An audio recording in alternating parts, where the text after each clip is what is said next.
Hi, it's Sue Greenwald with the Empowered Light Holistic Expo. Our next expo is September 6th through 8th in Oaks, Pennsylvania, outside of Philadelphia. I'm here today with Karen Hluchan, who's going to be doing a presentation called Messages from the Other Side, Saturday, September 7th at 10 o'clock in the Transform Room. Hey, Karen, how are you? I'm doing great. How you doing, Sue?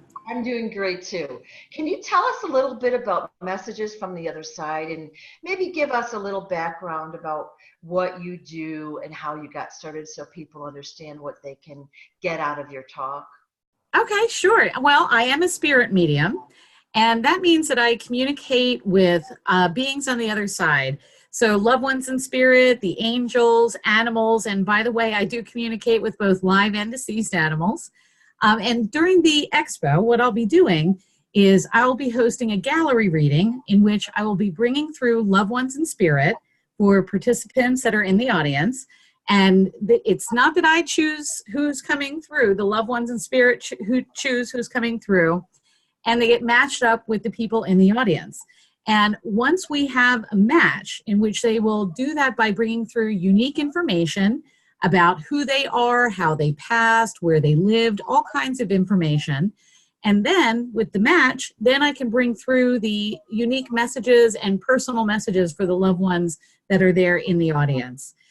To me, it's an absolutely amazing experience for me as well, because the way that loved ones in spirit communicate is they use all of my senses to bring the information through.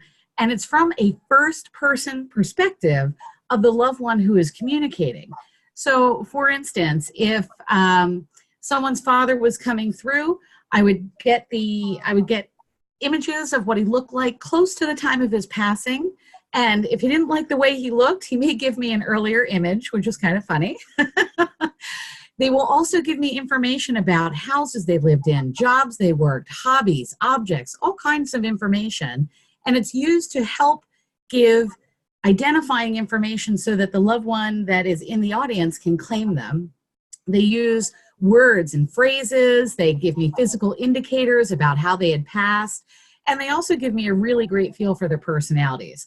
What I love is the way that they communicate. And people ask, they say, why don't they just tell you everything? That would be easier. It would be much easier. But that's not how it works. To me, it's part of the big mysteries. I have, on my website, I have an article that I've written that talks about that it is also building faith in the people that are participating in a reading. And the way that they bring through the information is so amazing to me that it adds to the beautiful mysteries and our search for our spiritual journey on this earth. Well said. It's really cool. Yes. I know often someone passes away and the family has guilt, grief, and regret, things they should have or could have done. And of course, I've recently gone through that myself. Sometimes just a very simple and small message from that person that they're okay. Once you trust that it is that person, yeah, it really does bring you comfort. And then you are able to kind of release that heavy feeling and move forward in your life. Well, and my deepest condolences to you, Sue, with regard to your loved one that has passed.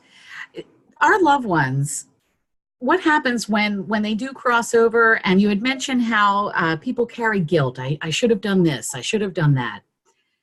I think we all do that at some point where, we hash over all of the events and see if there's something else that we should have done or we should have known.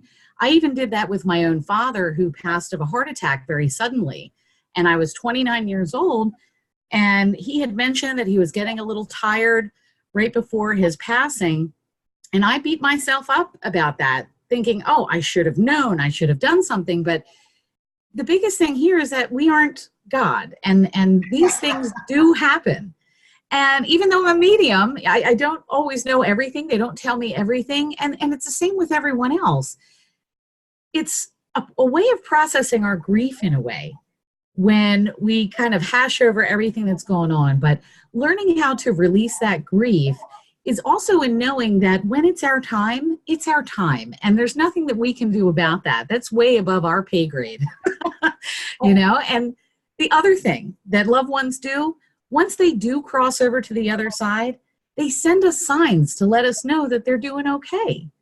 And as a medium, that I take it another step further where I can bring through direct communications from them to you or the recipient of a reading.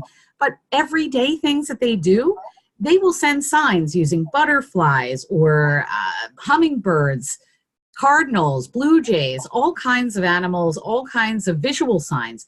My dad, one of the things that he does for me, he will make sure that no matter where I go, I see something from Ocean City, Maryland or Maryland, no matter where I go. And even right before I got on this interview, I had a little notification on my computer about something about whale watching in Ocean City, Maryland. It doesn't matter where I'm at or what I'm doing. My dad lets me know that he's with me and he's helping out. Yeah. And I love that. And the same goes for everyone. And it's not just visuals, but they will play music that reminds you of them. They will also mess with electronics. They do love to do that, blinking the lights, messing with your television, your phone, with music too.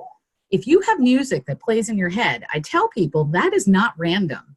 Pay attention to the lyrics. And if you don't know what they are, look them up on Google, type in the actual word lyrics, and then whatever words you have, you will figure out the song. They are trying to get you a message about your life. It does not need to be a song that they liked. It's music that you like, and they're using that to get messages to you. They will never send you anything negative, like telling you to hurt yourself or anybody else. It's positive and trying to give you answers. Let's talk about that a little bit, Karen, because I'm Sure. one of the people that have a song in the head all the time, and it does change. And usually when it changes, that's when I pay attention.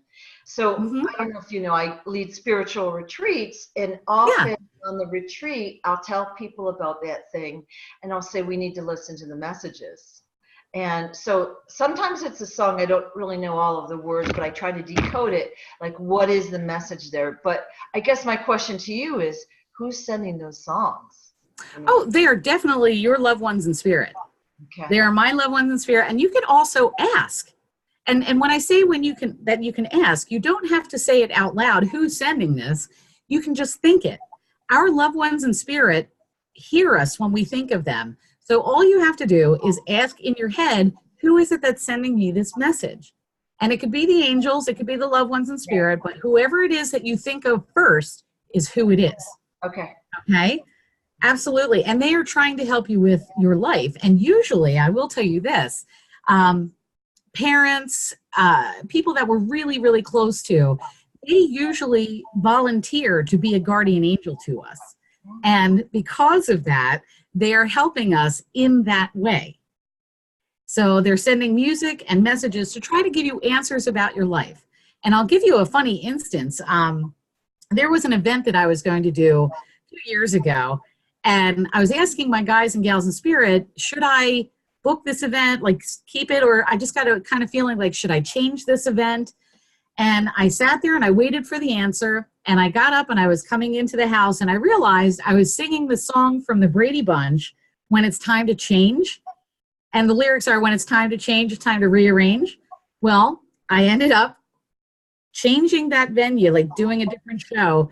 And as it turns out, that original one that I had booked, there was a storm that weekend, and it took out the entire show. Yes, and that was that funny feeling I was getting. But through the music, they were telling me to change it. Right. And I did. And I don't always listen. I've learned to listen more. I think that's a thing. So what you said is that our loved ones, or maybe even our angels and guides, send us signs all throughout our life. Absolutely. And so really it's our job to pay attention to those signs and signals. It will bring us comfort that we're not alone, that they're here with us, or maybe give us some information as to which way we should go or whatever decision. Well, they do give us navigation for our lives every day.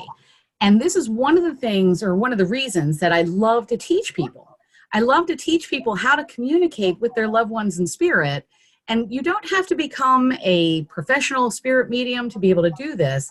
Everyone has this gift to some degree within them. Some people are more open than others, meaning if you are open of heart and spirit, to your loved ones in spirit, the angels, you're more likely to be successful in communicating with them and learning how they communicate. So when they're sending us signs every day, they may be sending you, say, a repeated sign over and over and over again. For me, one of the things that I have found, which is really kind of cool, when they want to introduce me to, say, a different saint or a past spiritual master, I will get repeated signs and messages about that particular saint or past spiritual master. That happened with St. Jude. And I didn't grow up Catholic or anything like that, so I didn't know a whole lot about the saints. And I thought that St. Jude was the patron saint of children. Because, the children's hospital, I thought, okay. But I kept getting all these mailers and all this stuff. And then a movie came on that talked about how it was established, the hospital. And that's how I found out about St. Jude being for impossible causes. And that also was a message to me to learn to get to know St. Jude, because they wanted me to learn how to communicate with them. Wow, that is a great story. That's a great story, because I would have also said children because of the hospital, but yes. I have researched it myself. Yes, and I did not know that. And they will give repeated signs and messages that you'll see over and over again. Or they'll give you a very strong urge to take action. Okay, and it's never action telling you to hurt yourself or anybody else.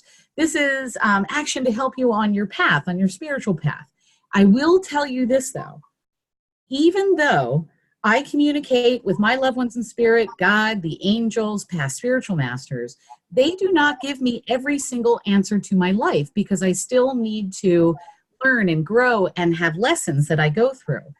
So even though that happens, I still get navigation on all kinds of stuff all day long. And I know if they're not answering me about something in particular, just means that I'm the one that needs to make the decisions and they're not allowed to interfere.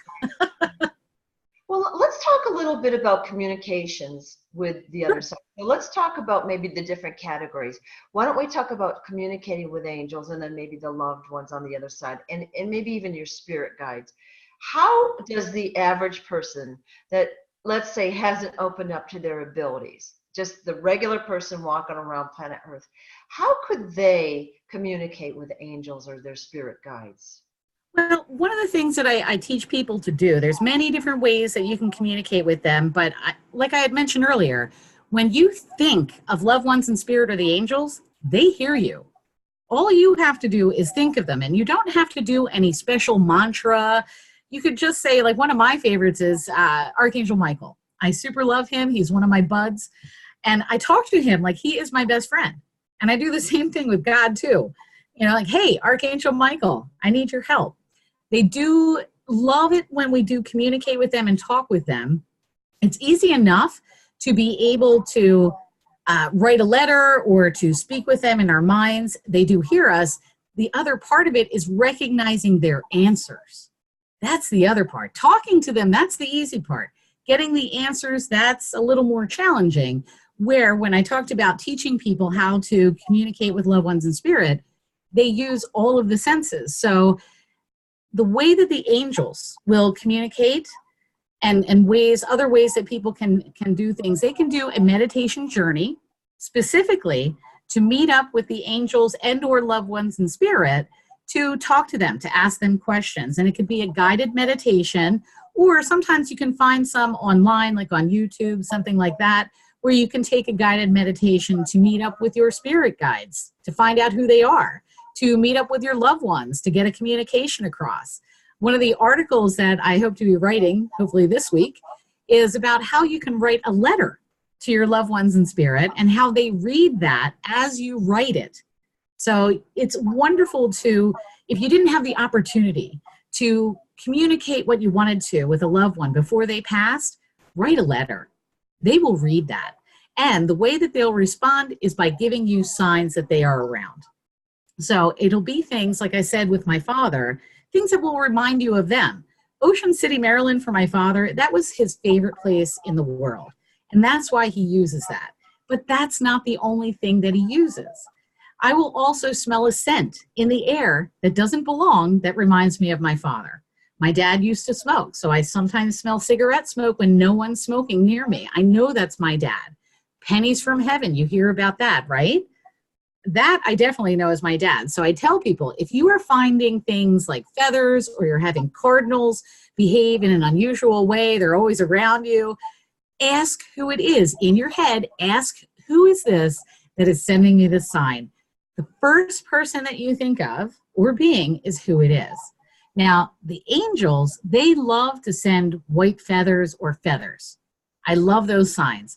And also, I love seeing doves of any kind, because to me, that's a message of be at peace. Everything's going to be okay. And I know that it's my loved ones in spirit sending it. For me, it's my grandmother. She loved birds, so she really uses them a lot. But paying attention, learning how they send the signs and symbols, it's awesome.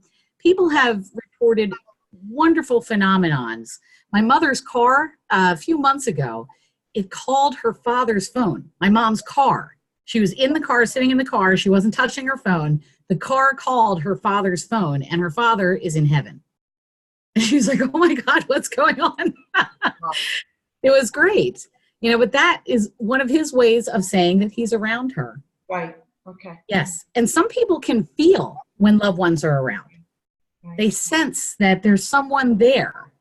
And it's a comforting feeling. It's a wonderful, comforting feeling. But each person gets it differently, whether it's through music or visuals or feeling it, smelling a scent, or getting a really big craving for their Aunt Louise's cheesecake that she used to make. That's them. So really it's being aware that yes. these things are repeating. Let's say it's a penny on the ground.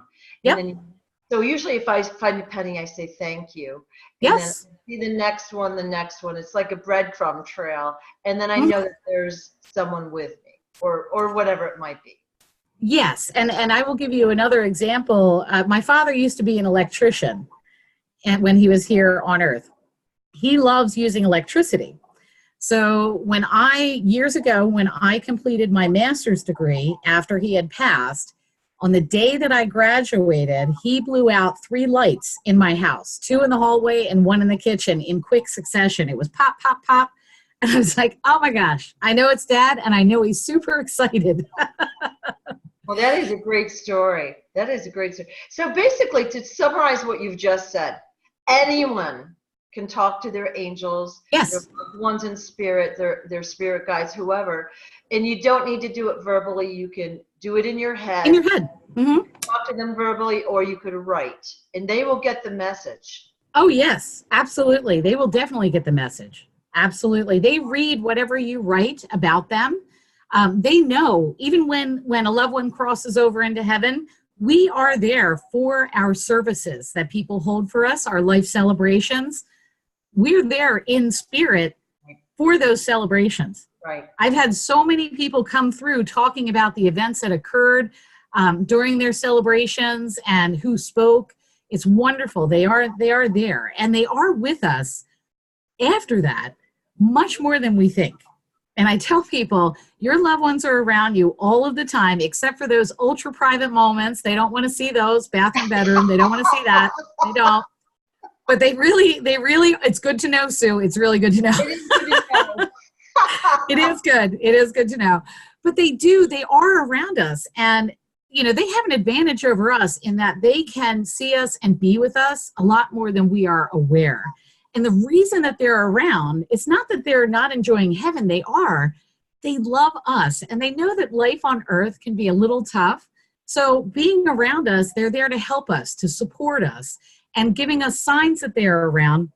I tell people, too, that if you haven't seen a sign or received a sign, it's not that they're not there. Sometimes when we're in deep grief, it is hard for us to see anything beyond our own pain. Other times, if we're not in grief or deep sadness, it could be when I mentioned that they don't give me all the answers. They're not allowed to interfere with something important that I need to make a decision about or you need to make a decision about. Right. So they go a little quiet until we make that life-changing decision for ourselves. But believe me, they are still there. Oh, right. And pets come around too. Pets come around in spirit. And you may sometimes feel the warmth of their body on your leg. Hollywood talks about, oh, it's cold, there's a spirit here. No. It's the warmth. the warmth. When I give readings, when I bring through loved ones in spirit, the warmer I get, the more love there is. And with animals, they give you the shape of their body the way they used to lean on your leg, or a cat that used to sit on your lap. I feel warmth on my lap in their shape.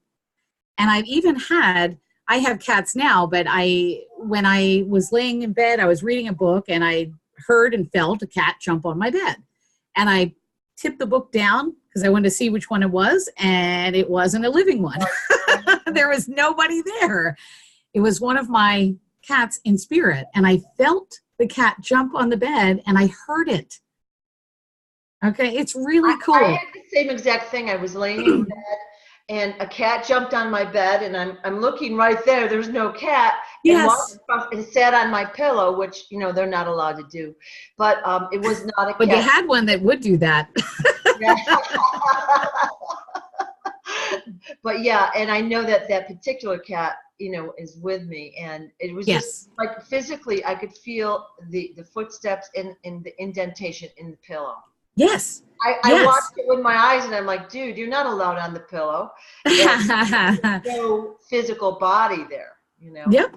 Yes. And I tell people too, with regard to people and pets, when we cross over into heaven, we usually look like we did in life. However, we're usually a younger version or our best version of ourselves, what we think of that. Same thing with pets. Once they cross over, I see them usually around the age of 2 or 3 that they show me what they're doing in heaven. And they do communicate. They do bring through showing me their favorite toys, their favorite foods. If, say, you know, the daddy in the household or the mommy in the household used to sneak them human food, oh yeah, they'll show me that. Yeah, and they express their love and they express their thanks. And it's an amazing experience. Yeah. It really is. And people ask too, how do I hear them? I hear them in English, and it sounds funny, but people as well who speak a language other than English, I hear them in English. And it's like the United Nations where the information is automatically translated, and it's amazing. That's awesome. It is. We've gotten off on a very interesting topic, which we could probably talk about forever, but I wanted to tell people a little bit about you personally, Karen. So I know you've written a book. Do you happen to have that handy that you could show us the cover? I do. It is How Have You Loved? And basically this book, How Have You Loved? I wrote it because there are things that we could talk about for a very long time. And I talk about why we're really here, what we can be doing to make the most of our time here, but also some of the topics that we talked about with regard to how loved ones in spirit communicate not just with me, but with you as well, to help you so that you too can receive the comfort and the navigation and the love from your loved ones in spirit, and to know we are not separated. Right. Physically, they're not here with a physical body, but in our hearts, we are not separated at all. And passing, death, it's not an ending. It's a new beginning for them. And to me, the way that loved ones in spirit and the angels have shown me heaven, it's a returning to the hub where from there we go and we live different lifetimes.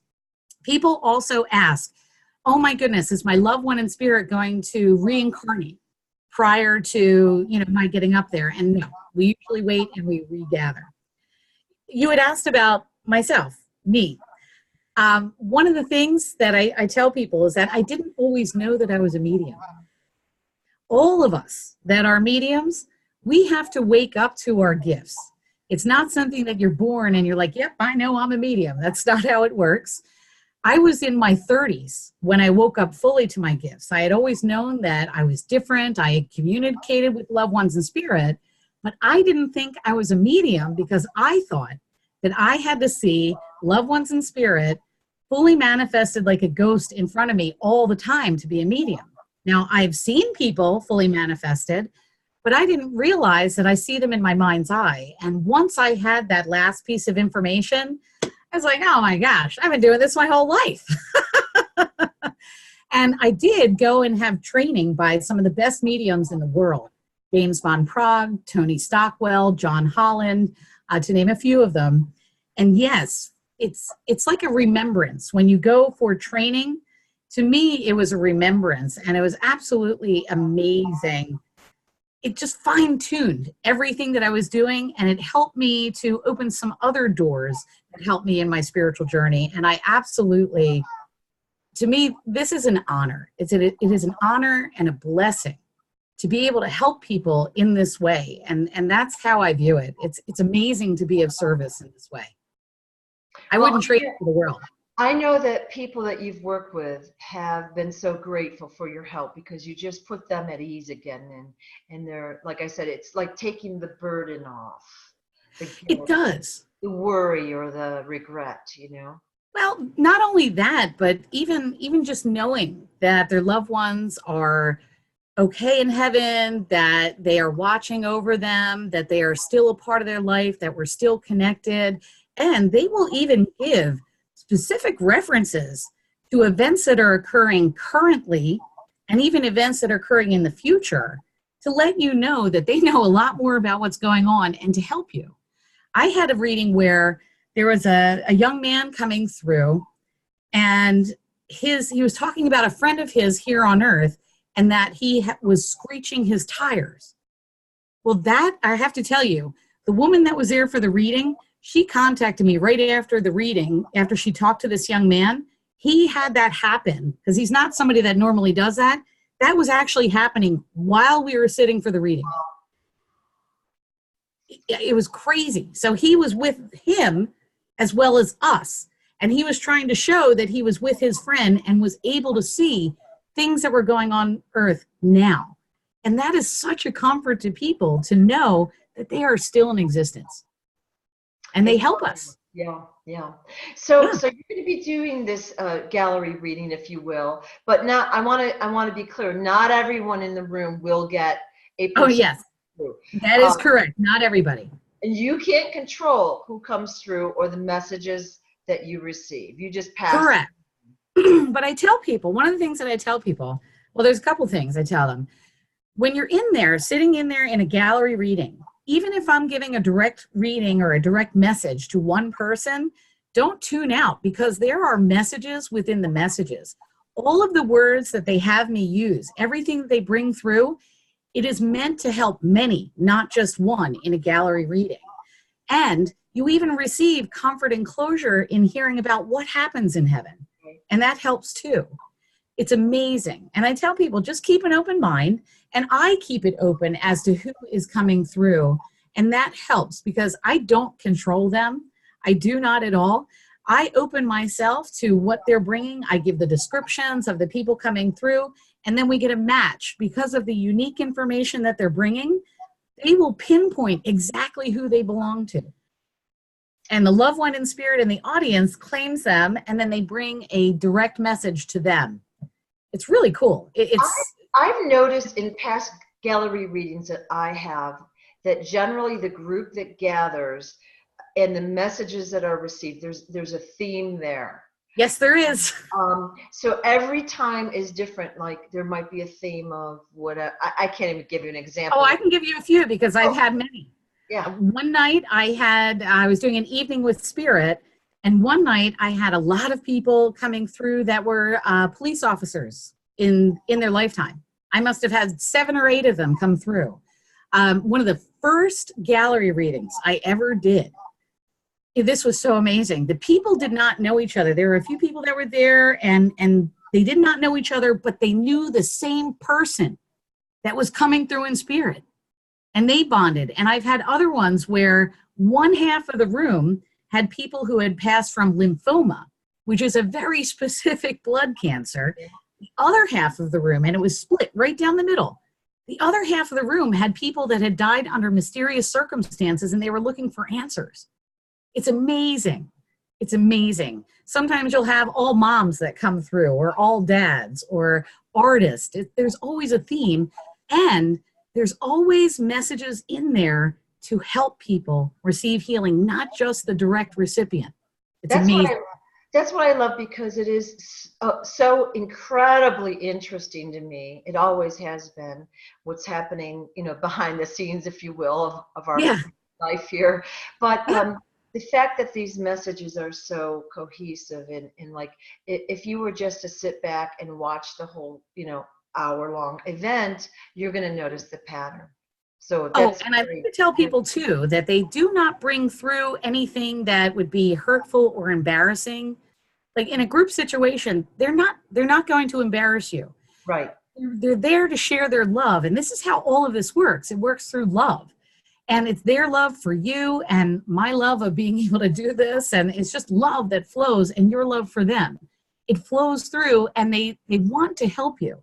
They want to help you with your life. They're not going to embarrass you. That's not what it's about. Well, that's good to know, but and I think too, like the person that goes to this event has zero risk. Basically, it's included with general admission. Oh, yeah. Yes. Walk in, they can observe, they may get an amazing message. And how cool is that? So, and you'll also be there through the weekend doing readings at your booth number 100 up by the front door. And you Yes. also sell some of your spiritual art there as well. Yes, yes, which includes I really connect with animals in many different ways. And I have spiritual art that also includes the spiritual meaning of the animal. And I tell people if you're drawn to a particular one, flip it over and read the meaning. There's a reason for it. Right.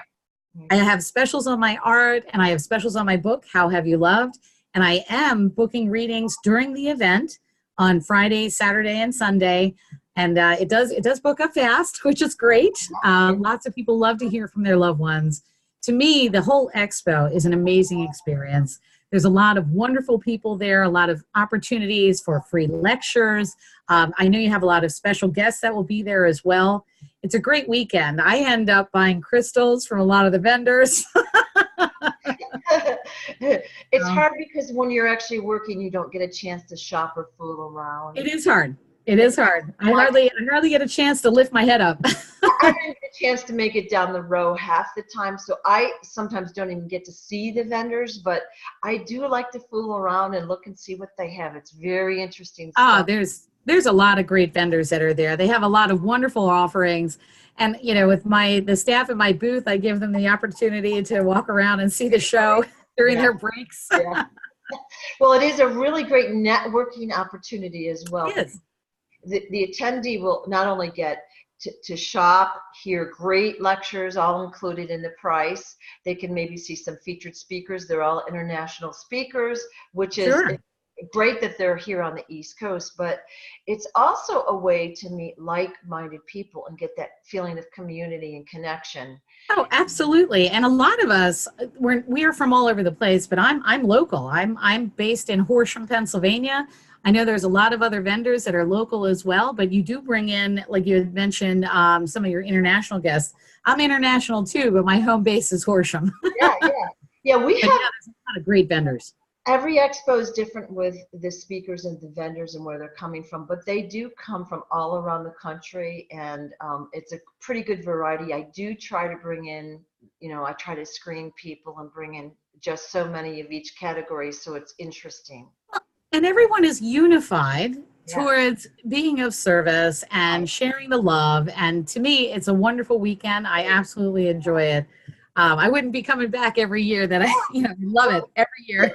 Thank you for your support, because it is something I do because I'm passionate. And basically how we were talking about messages and things and the songs in our head. Well, I was really happy with my life formerly, and I got this burning, obsessive thought to do this expo that wouldn't go away. And I finally followed what, the thought, the way I would do it. So here we are. But it wasn't like I sat down and planned it and I wanted to do it. I actually didn't want to do it. So you know what? They have given me urges to do certain things.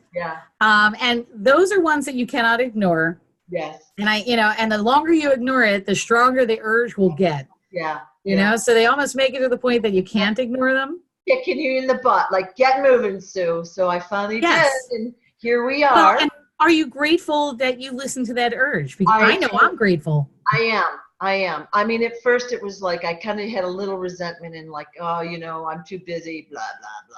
But I'm very glad. It's been so fun. And I feel like it's just a way to get the message out about health and healing and Right. self-empowerment. And spirituality, Yeah. healing of the mind, body, and spirit. That's really what it's about, Yeah. and the healing that each person brings, whether it's through natural foods or it's through the crystals or Reiki energy healing or spirit medium connections with the other side. There's so many different, and a lot of artists. Yeah. There's artists there as well that bring the That's healing. great artists. But yeah, everybody's waking up and it's all in a different way. We all have our focus on that or our perspective. And it's a So great way to explore the different avenues that are available to help with spirituality. It's really great.